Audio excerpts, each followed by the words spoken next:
Good morning everyone UPSC aspirants. मेरा YouTube channel only UPSC exam by Dhandhilal sir. इस channel पर मैंने 2011 से लेकर 2024 के प्रीवियस ईयर क्वेश्चन, भारतीय राज्य व्यवस्था, भारतीय भूगोल और विश्व का भूगोल और भारतीय इतिहास और राष्ट्रीय आंदोलन के कंप्लीट करवा दिए हैं। अब मैं भारतीय अर्थव्यवस्था का ये चौथा पार्ट है वो कंप्लीट करवाने जा रहा हूँ। प्लीज़ मेरा only UPSC exam by Dhandhilal sir इस चैनल को आप लाइक, सब्सक्राइब, शेयर ज़रूर करें। Thank you so much. आपका समय खराब ना करते हुए क्वेश्चन नंबर 2, भारतीय रिजर्व बैंक बैंकों के बैंक केंद्रीय बैंक के रूप में कार्य करता है। इसका अर्थ निम्नलिखित में से कौन से हैं? ऑप्शन 1, अन्य बैंक आरबीआई के पास अपनी जमा संचित रखते हैं। ऑप्शन 2, आवश्यकता के समय आरबीआई वाणिज्यिक बैंकों को ऋण देता है। ऑप्शन 3, आरबीआई वाणिज्यिक बैंकों को मौद्रिक विषयों पर परामर्श देता है। निम्नलिखित कूटों के आधार पर सही उत्तर चुनिए। तो इसमें राइट आंसर है ऑप्शन डी। जो आरबीआई के बारे में वो तीनों ऑप्शन ही सही है। नेक्स्ट क्वेश्चन, लीड बैंक योजना का प्रमुख उद्देश्य है कि ऑप्शन ए, बड़े बैंक प्रत्येक जिले में अपने कार्यालय खोलने का प्रयास करें। ऑप्शन बी, विभिन्न राष्ट्रीयकृत बैंकों में कड़ी प्रतिस्पर्धा हो। ऑप्शन सी, प्रत्येक बैंक सघन बैंक के लिए पृथक जिलों को अपनाएं। ऑप्शन डी, सभी बैंक अपने पास जमा राशि जुटाने के लिए गहन प्रयास करें। तो इसमें राइट आंसर है ऑप्शन ए। लीड बैंक योजना का उद्देश्य है कि प्रत्येक बड़े बैंक अपने जिले में एक कार्यालय जरूर अवश्य खोले। नेक्स्ट क्वेश्चन, और ये लीड बैंक का विचार की उत्पत्ति प्रोफेसर DR गॉडगिल की अध्यक्षता वाली अध्ययन समूह से सिफारिश पेश की थी उन्होंने। इसकी वजह से लीड बैंक योजना प्रारंभ की गई। नेक्स्ट क्वेश्चन, आम आदमी बीमा योजना के संदर्भ में निम्नलिखित कथनों पर विचार कीजिए। ऑप्शन 1, इस योजना के अंतर्गत बीमाकृत व्यक्ति भूमिहीन ग्रामीण कुटुंब के परिवार को मुखिया अथवा कुमाऊं सदस्य होना चाहिए। ऑप्शन 2, बीमाकृत व्यक्ति 30 से 35 वर्ष की आयु वर्ग का होना चाहिए। ऑप्शन 3, योजना में बीमाकृत व्यक्ति के कक्षा 9 से 12 के बीच पढ़ रहे 2 बच्चों तक के लिए निःशुल्क छात्रवृत्ति का प्रावधान है। उपयुक्त कथनों में से कौन सा सही है? तो इसमें राइट आंसर है ऑप्शन सी। ऑप्शन 1 और 3 सही है, जबकि बीमाकृत व्यक्ति की उम्र 18 वर्ष से 59 वर्ष के बीच में होनी चाहिए। नेक्स्ट क्वेश्चन, सूक्ष्म वित्त माइक्रो फाइनेंस निम्न आयु वर्ग के व्यक्तियों के लिए वित्तीय सेवाओं को प्रदान करता है। ये सेवाएं उपभोक्ताओं और स्वरोजगार में जुटे व्यक्तियों दोनों को प्रदत्त की जाती है।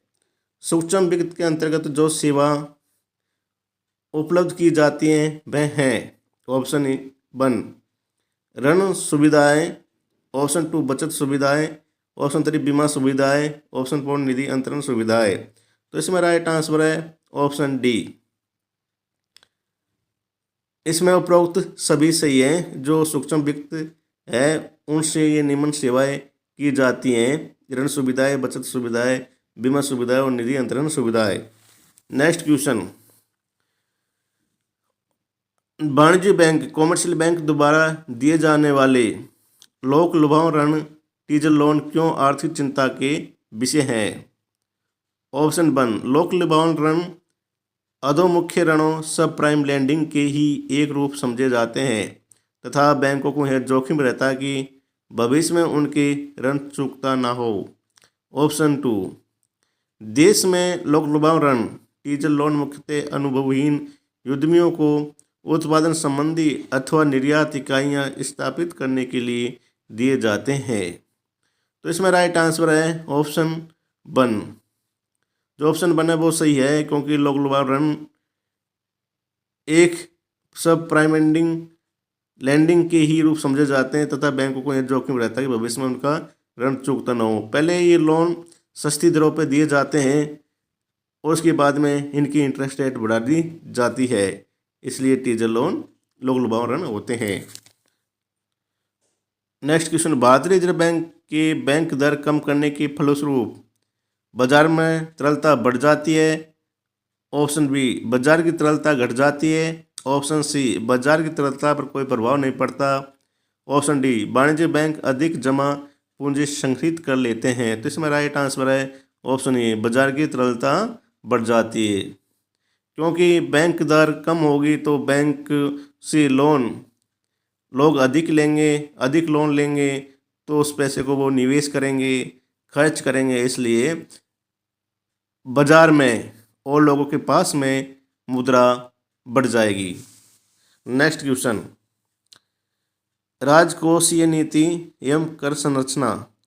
क्वेश्चन नंबर 1, किसी संगठन या कंपनी द्वारा किए गए व्यय के संदर्भ में निम्नलिखित कथनों में से कौन सा सही है। ऑप्शन 1, नई प्रौद्योगिकी प्राप्त करना पूंजीगत व्यय है।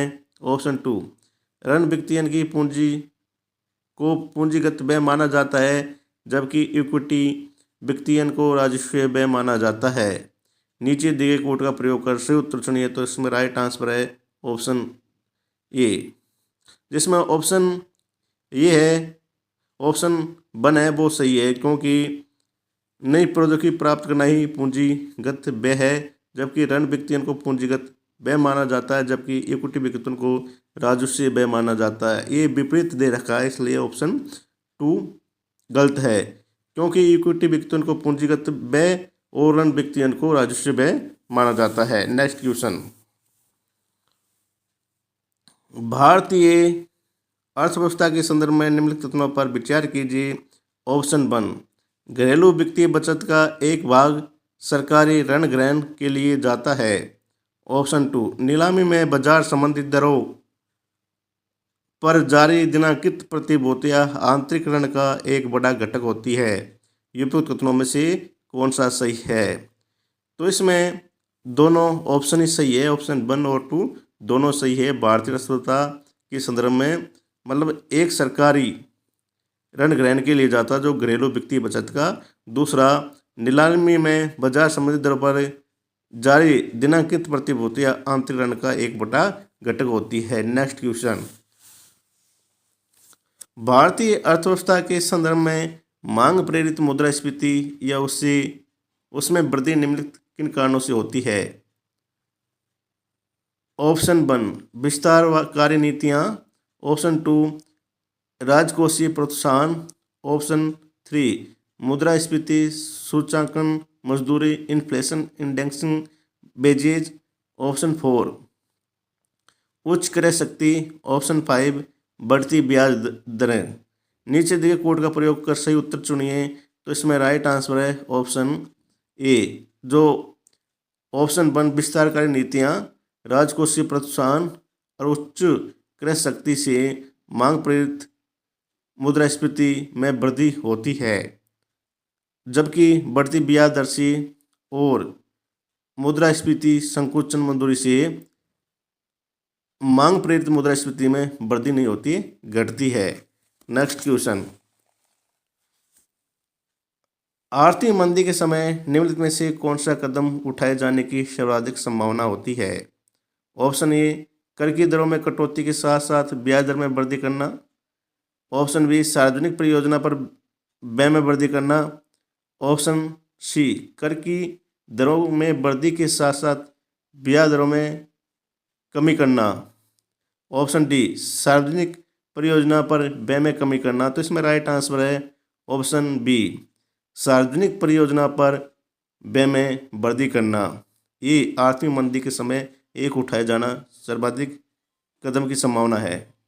ऑप्शन 1 इसलिए गलत है क्योंकि कर की दर में कटौती करते हैं, साथ में ब्याज दर में वृद्धि नहीं करते हैं, ब्याज दर में कमी करते हैं। और नेक्स्ट क्वेश्चन, भारत में काले धन के सृजन के निम्नलिखित प्रभावों में से कौन सा भारत सरकार की चिंता का प्रमुख कारण है। ऑप्शन ए, स्थावर संपदा के क्रय और विलास युक्त आवास निवेश के लिए संसाधनों का अपयोजन। ऑप्शन बी अनुत्पादक गतिविधियों में निवेश और जवाहरात गहने सोना इत्यादि का क्रय। ऑप्शन सी राजनीतिक दलों को बड़े चंदे या क्षेत्रवाद का विकास। ऑप्शन डी कर अपवंचन के कारण राजकोष में राजस्व की हानि। तो इसमें राइट आंसर है इसमें कर अपवंचन के कारण राजकोष में राजस्व हानि होगी। कौन सा? भारत में काले धन के सृजन के निम्नलिखित प्रभावों से कौन सा भारत सरकार की चिंता का एक प्रमुख कारण है? क्योंकि लोग कर देने से बचने के कारण राजकोष में राजस्व कम आएगा। नेक्स्ट क्वेश्चन, भारतीय अर्थव्यवस्था के संदर्भ में निम्नलिखित में से कौन सा गैर वित्तीय ऋण में सम्मिलित है? ऑप्शन 1 परिवारों को बकाया गृह ऋण। ऑप्शन 2 क्रेडिट कार्डों पर बकाया राशि। ऑप्शन 3 राजकोष बिल। नीचे दिए कोड का प्रयोग कर सही उत्तर चुनिए। तो इसमें राइट आंसर है ऑप्शन डी। तीनों कथनी सही है इस क्वेश्चन में। भारतीय अर्थव्यवस्था के संदर्भ में कौन से वित्तीय ऋण में सम्मिलित है? तो तीनों ही वित्तीय ऋण में सम्मिलित है। परिवारों को बकाया गृह ऋण और क्रेडिट कार्डों पर बकाया राशि और राजकोष बिल, ये तीनों गैर वित्तीय ऋण में सम्मिलित है। नेक्स्ट क्वेश्चन, भारतीय रुपये की गिरावट रोकने के लिए निम्नलिखित में से कौन सा एक सरकार या भारतीय रिजर्व बैंक द्वारा किया जाने वाला सर्वाधिक संभावित उपाय नहीं है? ऑप्शन ए गैर जरूरी वस्तुओं के आयात पर नियंत्रण और निर्यात को प्रोत्साहन। ऑप्शन बी भारतीय उधारकर्ताओं को रुपये मूल्यवर्ग के मसाला बॉन्ड जारी करने हेतु प्रोत्साहित करना। ऑप्शन सी विदेशी वाणिज्यिक उधारी से संबंधित दशाओं को आसान बनाना। ऑप्शन डी एक प्रश्नशील मौद्रिक नीति का अनुसरण करना। तो इसमें राइट आंसर है ऑप्शन डी। जो इसमें एक जो विस्तारवादी मौद्रिक नीति का अनुसरण नहीं किया जाता है, ये ऑप्शन गलत हैं। बाकी तीनों ऑप्शन सही है भारतीय रुपये का अवमूल्यन को रोकने के लिए। नेक्स्ट क्वेश्चन, निम्नलिखित मदों पर विचार कीजिए। ऑप्शन 1 छिलका उतरे हुए अनाज। ऑप्शन 2 मुर्गी के अंडे पकाए हुए। ऑप्शन 3 संसाधित और डिब्बाबंद मछली। ऑप्शन 4 विज्ञापन सामग्री युक्त समाचार पत्र। ये उपयुक्त मदों में से कौन सा जीएसटी के अंतर्गत छूट प्राप्त है? तो इसमें राइट आंसर है ऑप्शन सी। जो छिलके उतरे हुए अनाज, मुर्गी के अंडे और विज्ञापन सामग्री युक्त समाचार पत्र हैं वो जीएसटी से छूट है, जबकि संसाधित और डिब्बाबंद मछली है उस पर जीएसटी लगेगी। नेक्स्ट क्वेश्चन, यदि सरकार द्वारा कोई वस्तु जनता को निःशुल्क उपलब्ध कराई जाती है तो ऑप्शन ए विकल्प लागत शून्य होती है। ऑप्शन बी विकल्प लागत की उपेक्षा की जाती है। ऑप्शन सी विकल्प लागत को उत्पाद के उपभोक्ताओं से कर देने वाली जनता को अंतरित कर दिया जाता है। ऑप्शन डी विकल्प लागत को उत्पाद के उपभोक्ता से शासन को अंतरित कर दिया जाता है। तो इसमें राइट आंसर है ऑप्शन सी विकल्प लागत को उत्पाद के उपभोक्ता से कर देने वाली जनता को ट्रांसफर कर दिया जाता है यदि कोई सरकार आपको निःशुल्क वस्तु देती है तो। नेक्स्ट क्वेश्चन, निम्नलिखित कथनों पर विचार कीजिए। ऑप्शन 1 भारतीय रिजर्व बैंक भारत सरकार की प्रतिभूतियों का प्रबंधन और प्रयोजन करता है किंतु किसी राज्य सरकार की प्रतिभूतियों का नहीं। ऑप्शन 2 भारत सरकार कोषपत्र ट्रेजरी बिल जारी करती है और राज्य सरकारें कोई कोषपत्र जारी नहीं करती है। ऑप्शन 3 कोषपत्र ऑफर अपने समतुल्य से बट्टे पर जारी किए जाते हैं। ये उपयुक्त कथनों में से कौन सा सही है? तो इसमें राइट आंसर है ऑप्शन सी। जो ऑप्शन 2 है और वो 3 दोनों सही है, जबकि भारतीय रिजर्व बैंक भारत सरकार की प्रतिभूतियों का प्रबंधन और प्रयोजन करता है और वह राज्य सरकार का भी साथ साथ में करता है, इसलिए ऑप्शन इसमें गलत दे रखा है। नेक्स्ट क्वेश्चन नंबर 1 इसमें इसलिए गलत है क्योंकि इसमें राज्य सरकार के लिए मना कर रखा है, इसलिए ऑप्शन गलत है। जबकि भारतीय रिजर्व बैंक राज्य सरकार की प्रतिभूतियों को भी प्रबंधन और प्रयोजन करता है। नेक्स्ट क्वेश्चन, मौद्रिक नीति समिति मॉनेटरी पॉलिसी कमेटी MPC के संबंध में निम्नलिखित कथनों में से कौन सा सही है? ऑप्शन 1, यह RBI की मानक बेंचमार्क ब्याज दरों का निर्धारण करती है। ऑप्शन 2, यह एक 12 सदस्यीय निकाय है जिसमें RBI का गवर्नर शामिल है तथा प्रत्येक वर्ष इसका पुनर्गठन किया जाता है। ऑप्शन 3, यह केंद्रीय वित्त मंत्री की अध्यक्षता में कार्य करती है। नीचे दिए कोड का प्रयोग कर सही उत्तर चुनिए। तो इसमें राइट आंसर है ऑप्शन सी, ऑप्शन ए। जिसमें ऑप्शन बने वो सही है, क्योंकि मौद्रिक नीति समिति RBI की मानक ब्याज दरों का निर्धारण करती है तथा यह 6 सदस्यीय निकाय है जिसमें 3 RBI से होते हैं और 3 सरकार दोबारा चुने जाते हैं और इसकी अध्यक्षता RBI का गवर्नर करता है। नेक्स्ट क्वेश्चन, बेनामी संपत्ति लेन देन का निषेध अधिनियम 1988 PBPT अधिनियम के संदर्भ में निम्नलिखित कथनों पर विचार कीजिए। ऑप्शन 1, किसी संपत्ति का लेन देन बेनामी लेन देन नहीं समझा जाएगा यदि संपत्ति का मालिक उस लेन देन के बारे में अवगत नहीं है। ऑप्शन 2, बेनामी पाई गई संपत्तियां सरकार द्वारा जब्त किए जाने के लिए दायी होंगी। ऑप्शन 3, यह अधिनियम जांच के लिए 3 पदाधिकारियों का उपबंध करता है किंतु यह किसी अपीलीय क्रियाविधि का उपबंध नहीं करता है। उपयुक्त कथनों में से कौन सा सही है? तो इसमें राइट आंसर है ऑप्शन बी। जो ऑप्शन 2 है वो सही है कि बेनामी पाई गई संपत्तियां सरकार द्वारा जब्त किए जाने के लिए दायी होंगी, जबकि ऑप्शन 1 और 3 गलत है। क्योंकि ऑप्शन 1 इसलिए गलत है क्योंकि बेनामी लेन देन समझा जाएगा यदि उसका मालिक उसके बारे में जानकारी नहीं हो तो उसे बेनामी संपत्ति समझी जाएगी। और यह जो अधिनियम है जांच के लिए 3 पदाधिकारी को उपबंध करता है किंतु अपीलीय क्रियाविधि का भी उपबंध करता है। नेक्स्ट क्वेश्चन, वस्तु एवं सेवा कर गुड्स एंड सर्विस टैक्सेज क्रियान्वित किए जाने की सर्वाधिक संभावित लाभ क्या है? ऑप्शन 1, यह भारत में बहुप्राधिकरणों द्वारा वसूल किए जा रहे बहुल करों का स्थान लेगा और इस प्रकार एकल बाजार स्थापित करेगा। यह भारत के चालू खाता घाटे को प्रबलता से कम कर उसकी विदेशी मुद्रा भंडार को बढ़ाने हेतु उसे सक्षम बनाएगा। ऑप्शन 3, यह भारत की अर्थव्यवस्था की समृद्धि और आकार को बढ़त रूप से बढ़ाएगा और उसे निकट भविष्य में चीन से आगे निकल जाने योग्य बनाएगा।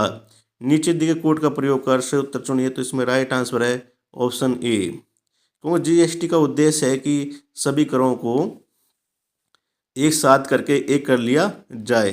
अब मुझे आप ये बताएंगे कि GST कौन सा कर है, प्रत्यक्ष कर है या अप्रत्यक्ष कर है, प्लस GST कब लागू की गई थी और GST काउंसिल का सदस्य कौन होता है, अध्यक्ष कौन होता है। नेक्स्ट क्वेश्चन,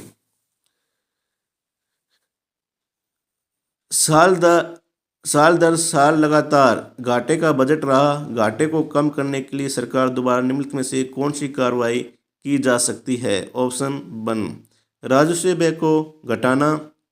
ऑप्शन 2, नवीन कल्याणकारी योजनाओं को प्रारंभ करना। ऑप्शन 3, सहायक सब्सिडियों को युक्तिसंगत बनाना। ऑप्शन 4, आयात शुल्क को कम करना। नीचे दिए कोड का प्रयोग कर सही उत्तर चुनिए। तो इसमें राइट आंसर है ऑप्शन सी।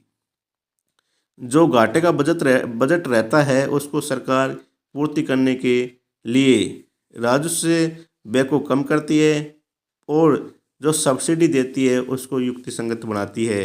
साथ में नवीन कल्याणकारी योजनाओं को प्रारंभ नहीं करती है और आयात शुल्क को बहुत अधिक बढ़ाती है और निर्यात को प्रोत्साहित करती है। क्वेश्चन नंबर 2, निम्नलिखित में से किनको भारत सरकार के पूंजी बजट में शामिल किया जाता है? ऑप्शन 1, सड़कों, इमारतों, मशीनरी आदि जैसी परिसंपत्तियों के अधिग्रहण पर व्यय।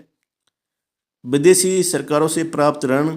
ऑप्शन 3 राज्य और संघ राज क्षेत्रों को अनुदत्त ऋण और अग्रिम। नीचे दिए कोड का प्रयोग कर सही उत्तर चुनिए। तो इसमें राइट आंसर है ऑप्शन डी। तीनों कथन ही सही है पूंजीगत व्यय के लिए। नेक्स्ट क्वेश्चन, समाचारों में कभी कभी देखे जाने वाले आधार क्षय एवं लाभ स्थानांतरण पद का क्या संदर्भ है। ऑप्शन 1 संसाधन संपन्न किंतु पिछड़े क्षेत्रों में बहुराष्ट्रीय कंपनियों द्वारा खनन कार्य। ऑप्शन बी बहुराष्ट्रीय कंपनी द्वारा किए जाने वाले कर अपवंचन पर प्रतिबंध लगाना।